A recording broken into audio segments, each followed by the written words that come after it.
பிரசாத் எனக்கு சீனியர் ஊரில். அது மூலிமா வந்து எனக்கு ஏற்கனவே கதை சொன்னார்.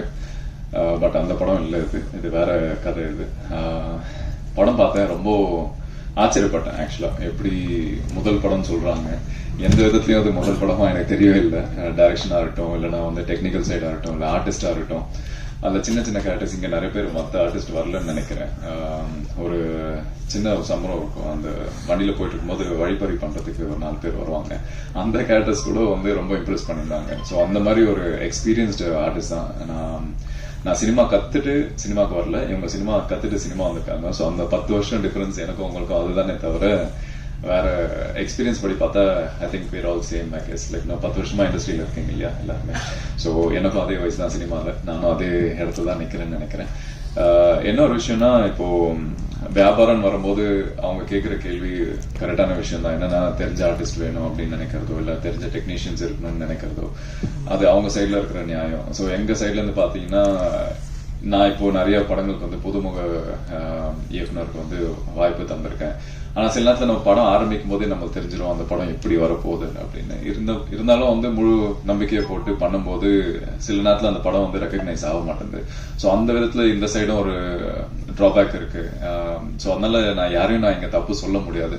ஒரு சைட்ல இருந்து பார்த்தா எல்லாருடைய ஆதங்கம் வந்து அவங்க சைட்ல இருந்து பார்த்தா நியாயமா தான் இருக்கும்.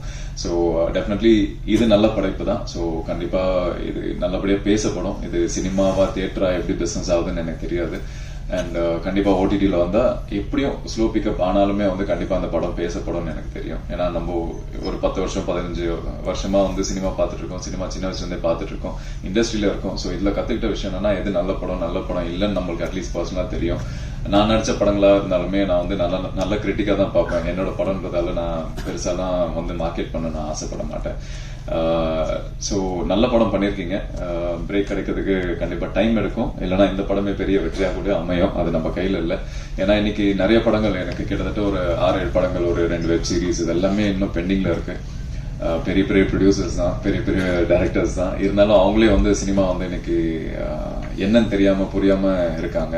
ஏன்னா இங்க ஓடிடி பிளாட்ஃபார்மா இருக்கட்டும், இல்லைன்னா மற்ற பிளாட்ஃபார்ம் தான் இருக்கட்டும், எல்லாமே வந்து ஒரு இனிஷியலா வந்து சினிமா தான் இருக்கு. ஆனா சினிமா வந்து பயங்கரமா சப்ரஸ் பண்ணி வச்சிருக்காங்க. ஸோ சொன்ன மாதிரி சார் சொன்ன மாதிரி ப்ரொடியூசர்ஸ் எல்லாமே வந்து ரொம்ப கஷ்டப்பட்டு இருக்காங்க லாபம் பண்றதுக்கோ இல்லை பிசினஸ் பண்றதுக்கோ. ஏன்னா எல்லா சைடு எங்க போனாலுமே வந்து லாக் பண்ணி வச்சிருக்காங்க. ஏன்னா இவங்க ஃபர்ஸ்ட் ஒரு கிங் மேக்கரா இருந்தாங்க, இன்னைக்கு இவங்கள வந்து ஒரு டெசிஷனுக்கு தள்ளப்பட வேண்டிய ஒரு சிச்சுவேஷனா இருக்கு. ஏன்னா ஓடிடியில வந்து ஒன்னு ப்ராஃபிட் ஷேரிங், இல்லைன்னா வந்து ஃப்ரீயா கொடுக்க சொல்றான்னு சொல்லி ரீசெண்டா தனஞ்சயன் சார் கூட புலம்பிட்டு இருந்தாரு.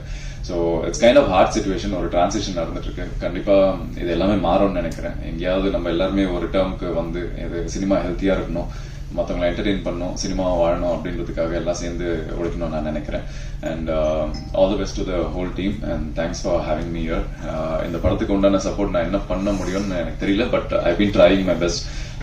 அவங்களுக்கு பிஆர்ல இருந்து, மார்க்கெட்டிங்ல இருந்து, டிஸ்ட்ரிபியூஷன்ல இருந்து எல்லாமே நான் ட்ரை பண்ணிட்டு இருந்தேன். நிறைய ஆர்டிஸ்ட் கேட்டாங்க கெஸ்டா வர முடியுமா அப்படின்னு. அந்த ஆப்ளிகேஷன் கொண்டு போய் என்னால வைக்க முடியல, but definitely I try to push even more. கண்டிப்பா நான் ட்ரை பண்றேன். அண்ட் இது நல்ல படம். இந்த இன்டர்வியூவோ இல்லை இந்த வீடியோ, இந்த நான் பேசுற விஷயங்கள் எவ்வளவு பேர் பார்ப்பீங்கன்னு தெரியல.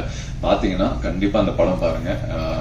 நான் சும்மா ஒரு இந்த படம் ப்ரொமோஷனுக்காக வந்து ஏதோ பேசணுன்றதுக்காக பேசல. உண்மையாவே இந்த படம் பார்த்துட்டு நல்லா இருக்கு, அந்த நல்லா இருக்குன்ற ஒரு விஷயத்த உங்களுக்கு கொண்டு வந்து சேர்க்கணும் அப்படின்றதுக்காக இங்க லைவா நான் பேசிட்டு இருக்கேன். தயவு செஞ்சு பாருங்க, இந்த மாதிரி நல்ல படங்களுக்கு சப்போர்ட் பண்ணுங்க. Thank you so much.